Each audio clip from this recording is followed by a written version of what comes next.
एकीकडे राज्यामध्ये मराठी अमराठी वाद सुरू असतानाच धुळे शहरात धक्कादायक वास्तव समोर आलेलं आहे। धुळे शहरातील 65 मराठी शाळांपैकी तब्बल 42 मराठी शाळा बंद आहेत। दुसरीकडे उर्वरित सुरू असलेल्या 20 शाळांपैकी 13 शाळा या उर्दू माध्यमाच्या आहेत, तर फक्त 7 शाळा मराठी माध्यमाच्या आहेत। विद्यार्थ्यांना मोफत शिक्षण मिळावं यासाठी महापालिकेच्या वतीनं शिक्षण मंडळाच्या शाळा सुरू करण्यात येतात। मात्र धुळ्यातील मराठी शाळांचं हे धक्कादायक वास्तव आता उघड झालंय।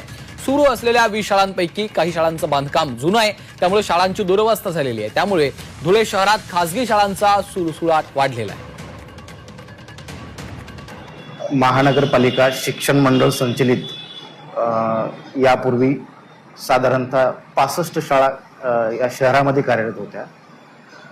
टप्प्याटप्प्याने त्या बंद पडत गेल्या। विद्यार्थी पटसंख्येच्या अभावी व इतर काही कारणांच्या मुळे त्या शाळा बंद झाल्या। सद्यस्थिती